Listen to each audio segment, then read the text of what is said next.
नमस्कार दोस्तों, स्वागत है आपका मेरे आज के करंट टॉपिक पर। दोस्तों, इसकी पहली वाली वीडियो में मैंने आपको पार्टनरशिप डीड, जब आप पार्टनरशिप में एंटर होते हैं, एक नया बिजनेस स्टार्ट करते हैं, तो उसकी क्या क्या रिक्वायरमेंट्स होती है, उसकी डीड आप कैसे प्राप्त करेंगे, उसके बारे में बताया था। उसके आगे का एक स्टेप ये है अब कि बाई चांस अगर आपकी पार्टनरशिप, जिस पर्पज के लिए आपने पार्टनरशिप फॉर्म की थी या किसी लिमिटेड पीरियड टाइम के लिए आपने उसे फॉर्म की थी और अब आप उसे डिसॉल्व करना चाहते हैं, यानी कि अब आप उस पार्टनरशिप को नहीं रखना चाहते हैं, उसके कुछ भी रीजन हो सकते हैं, बहुत सारे रीजन हो सकते हैं। तो जब आप डिसोल्यूशन करेंगे, तो जैसे पार्टनर्स बनते समय आपका एग्रीमेंट होता है, आपकी डीड बनती है, वैसे ही डिसोल्यूशन होते समय आपको डीड बनाना बहुत जरूरी होता है। ये जरूरी इसलिए होता है, इसका सबसे मेन कारण ये है कि आगे जाके कोई भी पार्टनर एक दूसरे के ऊपर कोई भी इलीगल क्लेम न डाल सके। तो अगर कोई चीज रिटर्न होती है, स्पेसिफाइड होती है, एग्रीड होती है, तो उससे आगे के कोई भी डिस्प्यूट होते हैं in the court of law, वो उसमें वहां पे आपको सेटल करने में आसानी देते हैं। प्लस टैक्सेशन अथॉरिटीज को भी आपको ज्यादा कुछ एक्सप्लेन नहीं करना पड़ता है अगर आपके पास एक रिटन ड्राफ्टेड डॉक्यूमेंट है जो आपके उस एक्ट को, डिसोल्यूशन के एक्ट को लिखित में देता है, ब्लैक एंड व्हाइट में देता है। तो दोस्तों, चलते हैं इसी के आगे। आज हम इस पूरे टॉपिक में, आज के इस पूरे एपिसोड में हम ये भी डिस्कस करेंगे। तो इसमें मैं आपको एंड में डिसोल्यूशन के क्या क्या रिक्वायरमेंट्स होती हैं, क्या और उसका ड्राफ्टिंग कैसे होता है, उसका किन चीजों का ध्यान रखना चाहिए, मैं बताऊंगी। तो आप एंड तक बने रहिएगा। अगर आपने अभी तक चैनल को सब्सक्राइब नहीं किया है तो प्लीज कीजिए, क्योंकि इससे ही आपको जो भी नए वीडियोस मैं बनाती हूँ इम्पोर्टेंट टॉपिक्स पर, वो आपको इमीडिएटली देखने मिलेंगे। तो दोस्तों, पार्टनरशिप जो होती है वो partnership Indian partnership act 1932 act के अकॉर्डिंग होती है, गवर्न करता है पार्टनरशिप एक्ट 1932। तो उसमें सेक्शन 39 जो है वो डिसोल्यूशन से डील करता है। तो डिसोल्यूशन, आपको अगर बहुत ज्यादा जानने की इच्छा हो, पढ़ने की इच्छा हो, तो आप सेक्शन 39 पढ़ सकते हैं पार्टनरशिप एक्ट 1932 का। तो डिसोल्यूशन जो है वो एक एक्ट है जिसमें जो पार्टनर्स हैं, जिन्होंने वो पार्टनरशिप क्रिएट की है, उसे वो डिसॉल्व कर सकते हैं, मतलब खत्म कर सकते हैं। डिसोल्यूशन अपने आप में एक सैटिस्फैक्टरी वर्ड है जो ये चीजों को एक्सप्लेन करता है। So the dissolution of partnership between all the partners of a firm is called dissolution of the firm. अब दो तरीके की डिसोल्यूशन होती है। तो डिसोल्यूशन ऑफ पार्टनरशिप फॉर्म होती है और एक डिसोल्यूशन ऑफ पार्टनर्स होती है। तो आप देख लीजिए, dissolution of firm involves the complete breakdown of partnership. Dissolution of firm मतलब पूरी फर्म डिसॉल्व हो गई, अब पार्टनर्स का एक दूसरे से कोई मतलब नहीं।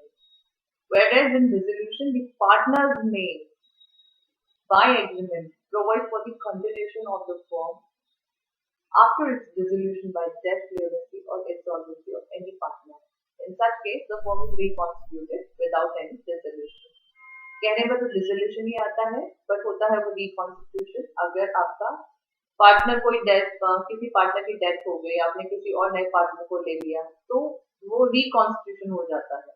बट अगर डिसोल्यूशन ऑफ फर्म की बात करेंगे तो वो पार्टनरशिप का पूरा क्लोजर होता है।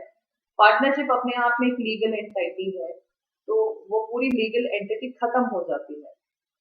जैसे जब पार्टनरशिप आपकी होती है, आप पार्टनरशिप डीड बनाते हैं, पैन कार्ड अप्लाई करते हैं, उसमें आपका date of creation of partnership आता है, वैसे ही जब डिसॉल्व होता है तो date of dissolution of partnership आता है। तो आप समझिए, this is the death of the partnership. तो इसीलिए इसका सारे पार्टनर्स के बीच के जो रिलेशंस होते हैं वो सारे के सारे खत्म हो जाते हैं। So let's come to the next one. Does dissolution of firm does involve the dissolution of partnership, while the dissolution of partnership does not necessarily involve dissolution of firm.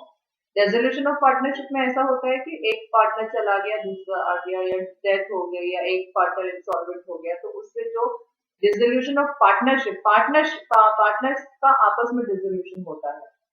तो ये टर्म आप दोनों ध्यान में रखिएगा।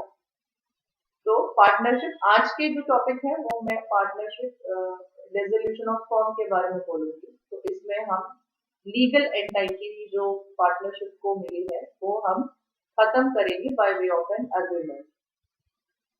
तो डिसोल्यूशन ऑफ पार्टनरशिप फॉर्म में क्या होता है, कुछ प्री डिफाइंड प्रोविजंस होते हैं। इंडियन पार्टनरशिप एक्ट 1932 इसको गवर्न करता है।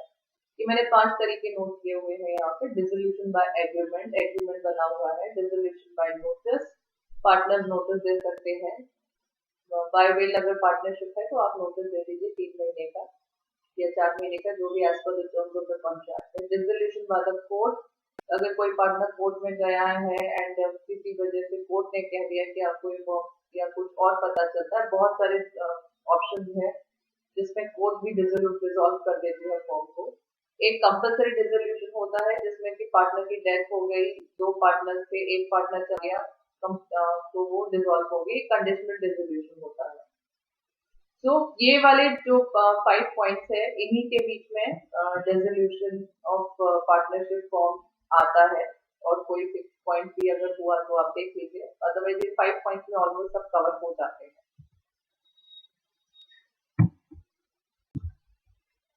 तो दोस्तों फिर अभी मैं आपको इसकी ड्राफ्टिंग की ओर लेके चलती हूँ। ड्राफ्टिंग बहुत इंपॉर्टेंट पॉइंट है डिसोल्यूशन ऑफ पार्टनरशिप फॉर्म का। जैसे पार्टनरशिप डीड ड्राफ्ट करना इंपॉर्टेंट होता है, उसमें रोल्स एंड रिस्पॉन्सिबिलिटीज फिक्स होती है, वैसे ही जब आपने एक पार्टनरशिप कर ली है, उसको चला लिया, तो उसमें जो प्रॉफिट, लॉसेस, असेट्स, लाइबिलिटीज जो भी क्रिएट हुई हैं, उनका भी जो बंटवारा होता है, तो वो सारी चीजों के लिए भी ये बहुत इंपॉर्टेंट होता है कि आप एक लिखित में एक डॉक्यूमेंट रखें।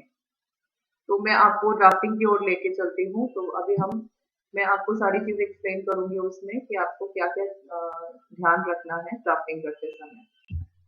We start with this deed for dissolution of partnership. This deed of dissolution is made on, you have to write the date आप लिख दीजिए, between। तो मैंने यहाँ पे 3 पार्टनर्स का केस लिया हुआ है। फर्स्ट पार्टी, आप अगर इसके पहले का वीडियो देखेंगे जिसमें मैंने पार्टनरशिप क्रिएशन, पार्टनरशिप फॉर्मेशन की डीड बताई है, उसमें भी 3 पार्टनर्स हैं। तो वही उसी को कंटिन्यू करते हुए मैं अब उसी को डिसॉल्व करने की प्रक्रिया बता रही हूँ। तो आगे इसीलिए मैंने इसमें 3 पार्टनर्स ही रखे हैं। तो अगर आपको वो भी देखना है फॉर्मेशन, तो डिस्क्रिप्शन बॉक्स में उसका लिंक होगा, आप उसे देखिएगा। नहीं मिले तो मुझे आप लिखिएगा, I will send you the link. So mister first party का नाम आप लिखेंगे, सेकेंड पार्टी का नाम लिखेंगे, थर्ड पार्टी का नाम लिखेंगे। सो अब हम अपने नेक्स्ट पैराग्राफ में हमारे ओरिजिनल डीड को रेफरेंस दे रहे हैं। Whereas the parties aforesaid had entered into a partnership on so and so and carrying on the business under the name and style, आप फॉर्म का नाम लिख दीजिए, एट फॉर्म का आप एड्रेस लिख दीजिए।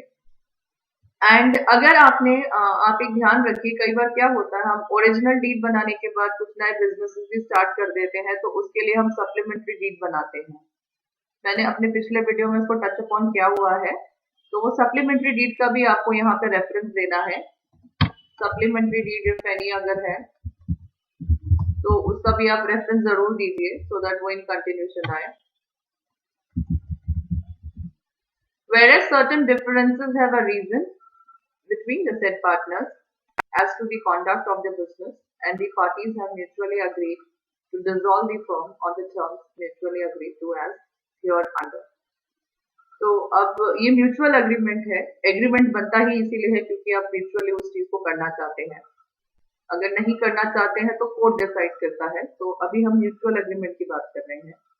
और मैंने यहाँ पे 3 कंडीशंस ली हुई हैं। ऊपर एक कंडीशन है, उसके आगे 3 कंडीशंस है। जो भी आपके लिए सूटेबल हो उसको आपको रखना है। इन चारों के अलावा कोई और दूसरी कंडीशन हो तो उसे यहाँ पे एड अपॉन करना है। So, or whereas due to the change in the laws of the business applicable to the type of the business of the partnership firm, it is no more legal to carry out the said business, and hence the parties have resolved to wind up the business and have accordingly agreed to do so. So, यहाँ पे मैंने जो लिया है वो legal clause लिया है कि जो लीगलिटी है वो बिजनेस ही इलीगल हो गया है, तो अब हमें डिसॉल्व करना ही होगा पार्टनरशिप को। So this could be one of the reasons. दूसरा रीजन ये है, whereas the partnership is running at loss and the parties have resolved to wind up the business and have agreed to do so. कई बार हम सोचते हैं कि हमारा इस पार्टनरशिप को करेंगे तो हमारा मार्जिन इतना बनेगा, प्रॉफिट हम इतने शेयर करेंगे, एंड फाइनली जब आप उसको करते हो तो वो उस तरीके से नहीं रन हो पाता है जिस तरीके से आपने सोचा था।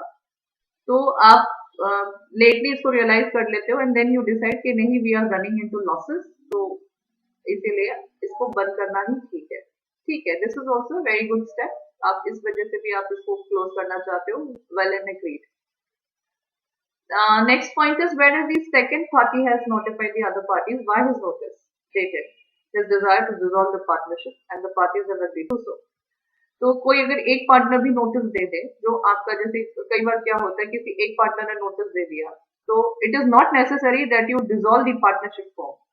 आप फर्म को डिसॉल्व कर दो, जरूरी नहीं है। आप पार्टनर्स रेजोल्यूशन में जा सकते हो। जैसे आप चाहो तो कंटिन्यू कर सकते हैं कि उसको आप रिटायर कर दें एंड बाकी के स्टिल कंटिन्यू करें। उसमें भी आपको डिसोल्यूशन डीड बनाना मैं आपको रेकमेंड करूंगी, सो दैट इन केस अगर वो पार्टनर बाद में कोई क्लॉज डालना चाहे या लीगली क्लेम डालना चाहे तो वो ना डाल सके।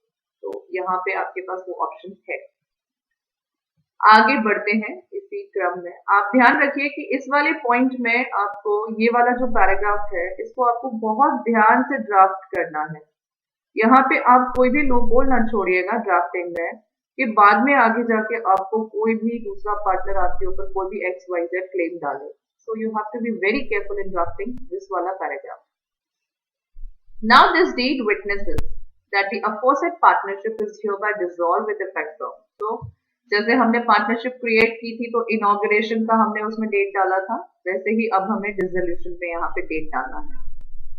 That all the parties here to have signed notice addressed to the registrar of forms notifying the dissolution of the form which shall be delivered to the registrar by the first party. तो पहला यहाँ पे हमने decide कर लिया है कि जो फर्स्ट पार्टनर है, जो कि सबसे ऊपर हमने जिसका नाम दिया हुआ है यहाँ पर फर्स्ट पार्टी जो है, उसको रजिस्ट्रार को एप्लीकेशन करना है, ये बताना है कि हमारी फर्म अब डिसॉल्व हो गई है। तो यहाँ पे हमने फर्स्ट पार्टनर को इसमें ऑथराइज किया हुआ है। That each of the said parties has assured the other parties that except as recorded in the books and documents of the partnership, each of them has not received, collected or discharged or compromised any claim. ये बहुत important drafting है। इस point को तो आप ऐसा भी agreement बनाए, आप इसको जरूर रखिएगा। This is something very comprehensive. इसमें मोर और लेस सब कुछ कवर हो जाता है ताकि आप एक दूसरे के अननेसेसरी फॉल्स क्लेम से बच सके। Collected or discharged or compromised any claim, demand or other credit due or to become due to the partnership or contracted or otherwise incurred any liability, debt or obligation that may now be hereafter directly or indirectly charge or affect the partnership or any of its property. दोस्तों, अगर आप चाहें तो आप इसी language को हिंदी में convert कर सकते हैं। अगर आपको हिंदी में अपना पार्टनरशिप एक्ट चाहिए, हिंदी में कन्वर्ट करने के लिए इसलिए कह रही हूँ इन्हीं पॉइंट्स को, बिकॉज ये पॉइंट्स बहुत ही कॉम्प्रिहेंसिव है। ये आपको हमेशा सारी दूसरे XYZ चीजों से, लाइबिलिटी से बचा के रखेंगे। तो हिंदी में ड्राफ्ट कीजिए, बट इसी को कन्वर्ट कीजिएगा, आप इसी लैंग्वेज को हिंदी में कन्वर्ट कीजिएगा। That the accounts of the assets and liabilities of the partnership have been taken and duly audited, and a profit and loss account as well as a balance sheet has been prepared. Balance sheet as at भी आप इसमें लिख दीजिए कि आपने कौन सी date में। जरूरी थोड़ी कि आप 31 मार्च को ही अपना बिजनेस बंद करो, आप उसके पहले भी बंद कर सकते हो। तो जिस डेट को बंद करेंगे, जो कि date of dissolution of partnership होगी, आपको उसे यहाँ पर एंटर करना है। Okay, has been prepared after mutually assessing the stock actionable claims. तो यहाँ पे तो आप अच्छा ये होगा कि आप किसी CA को ऑथराइज कीजिए कि has been prepared by the CA. That the parties have ascertained the divisible assets of the firm and have divided the same in accordance with the shares appointed in the said deed of partnership stated. तो हम अपने original deed का यहाँ reference देंगे, वहां पे जो भी परसेंटेजेस आपने आपस में शेयर रेशियो डिसाइड किया हुआ है, उसमें आप इसी तरीके से इसको अपॉर्शनमेंट करेंगे। And have apportioned the various items of assets and liabilities as per Annexure A in favor of the first party, Annexure B second party के लिए, Annexure C third party के लिए। Each of the other parties has respectively assigned, released, and relinquished his interest in the property not allotted to him and allotted in favor of the other party according to the said annexure. तो दोस्तों देखिए ये कितना beautifully draft agreement है। इसमें हर point को आप अगर ध्यान से देखेंगे तो आप इसके पीछे आप यही मोटिव देखेंगे कि आप एक दूसरे पार्टनर्स का फिक्स्ड चीज बता रहे हो, एंड वो जो दूसरा पार्टनर है उसको फर्स्ट पार्टनर में या थर्ड पार्टनर की किसी भी चीज में कोई आगे इंटरेस्ट नहीं होगा। Coming to the sixth point, that none of the parties shall carry on the business. Yes, this is a non-obstant clause. ये बहुत जरूरी होता है, कंपल्सरी होता है हर किसी डिसोल्यूशन के उसमें डालना, बिकॉज आप जो भी टाइप ऑफ बिजनेस कर रहे हो वही सेम टाइप ऑफ बिजनेस आपको नहीं कैरी करना, वरना आप अगर तीन पार्टनर्स आप तीनों कॉम्पिटिटर्स बन जाओगे और एक दूसरे के लिए ही परेशानी क्रिएट करोगे। तो यहाँ पे लिखा हुआ है that none of the party shall carry on the business of, जो भी बिजनेस आप करते हैं उसी को यहाँ रिपीट कीजिए, और एलीड बिजनेस। एलीड बिजनेस में आप यहाँ पे ओपन भी कर सकते हैं बिजनेसेस के नाम with in a radius of, आप डिसाइड कर लीजिए 180 किलोमीटर 100 किलोमीटर के दायरे में आप नहीं करेंगे, from the town of for a period of, यहाँ भी आप स्पेसिफाई कर सकते हैं 2 साल 5 साल जितना भी है, years, और shall they solicit the old customers of the partnership during the said period. Solicitation allowed नहीं है, ये भी आपने ऐड कर दिया। This is very important। ये सारे बड़े एग्रीमेंट्स जो होते हैं उनमें हमेशा ही नॉन ऑब्स्टेंट क्लॉज होता है। Each of the parties have agreed that he shall execute any other deed or deeds to further assure the carrying into effect the terms agreed to herein at the expense of the requisite party. The second party shall have the exclusive right to collect। अब हमने second party को आपस में बंटवारा चल रहा है, तो अब हमने सेकंड पार्टी को क्या क्या दिया हुआ है वो आ रहा है कि दूसरे पार्टनर की ड्यूटी है। हो सकता है ये फाइनेंस डील करते हो तो इनके पास ही राइट टू कलेक्ट हो, डेटर्स से जो भी पैसा आना है, क्रेडिटर से जो भी पैसा आना है, डेटर्स को जो भी पैसा देना है वो हिसाब किताब ये देखे, उसके बाद जो भी बचता है वो ये वाला क्लॉज उसके लिए है। This deed shall be duly registered and the first party shall retain the original, but he shall at all reasonable time be bound to produce the same before any court or authority or for the inspection of the other parties thereto। तो first party के ऊपर जिम्मेदारी डाल दी है इसे register कराने की। Stamp duty पे करनी पड़ती है रजिस्टर कराने के लिए। स्टैम्प ड्यूटी चार्जेस स्पेसिफाइड है, ये स्टेट वाइज डिफर होते हैं, आप कितना कैपिटल एंटर कर रहे हो उसके अकॉर्डिंग डिफर होते हैं। तो स्टैम्प ड्यूटी पे करते समय you have to be careful. Stamp duty कितनी कब पे करनी है अगर आपको वो भी जानना है, अमाउंट जाननी है कि कैसे कहाँ कितना, स्टेट वाइज ही अलग अलग होता है, तो वो भी आप अगर आपको चाहिए तो आप मुझे कमेंट्स में पूछिएगा, I will answer to it, you can raise a query. तो एनेक्सर ए बी सी यहाँ पे लगा हुआ है। एनेक्सर ए में पार्टी फर्स्ट पार्टी को क्या देना है, बी में सेकंड पार्टी को क्या देना है, सी में थर्ड पार्टी को क्या देना है, ये सब लगा हुआ है इसमें। मतलब ये टोटल हिसाब किताब एनेक्सर ए बी सी में आपको नजर आएगा। In witness of the parties have signed this deed with the annexure herein on the day month and year, यहाँ पे आप लिख दीजिए फर्स्ट रिटन अबाउट। तो first party will sign, witness will sign, second party will sign, witness will sign, and third party will sign, witness will sign. In witnesses के presence में ही आपको ये सिग्नेचर्स लगाने हैं, एंड विटनेसेस के name, address, pan number आप जरूर लीजिए फोन नंबर के साथ। ये बहुत अच्छा प्रैक्टिस है, सो दैट आपका डॉक्यूमेंट बिल्कुल जेन्युइन लगना चाहिए, कोई भी उसमें मैलिफाइड इंटेंट नजर नहीं आना चाहिए। सो विटनेसेस के लिए मैं हमेशा प्रेस करती हूँ that you should have all good witnesses. आप उनको ही बनाइए जो आपके बहुत खास हो। तो ये रहा हमारा डिसोल्यूशन का एग्रीमेंट डीड।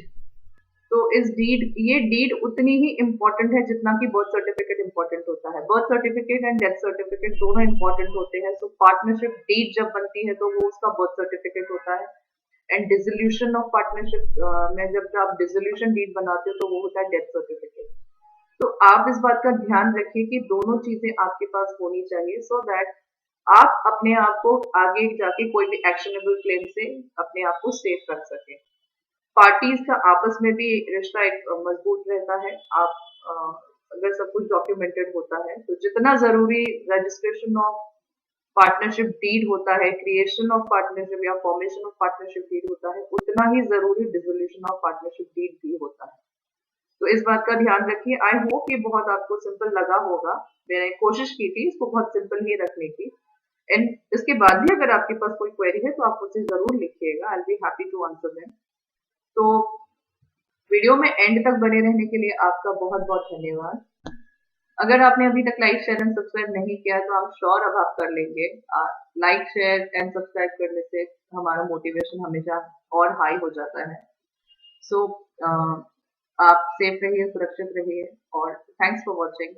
ये वीडियो जो है आप अपने फ्रेंड्स एंड फैमिली मेंबर्स के साथ जरूर शेयर कीजिए, सो दैट वो भी इस रेजोल्यूशन को अगर वो लाइटली लेना चाहें तो वो ना लें और इससे इम्पोर्टेंट पॉइंट्स को आप अपने ध्यान में रखें और उसी अकॉर्डिंगली अपने आप को प्लान करके अपने आप को सेफ रखें। तो फिर मिलते हैं अपने नेक्स्ट वीडियो में।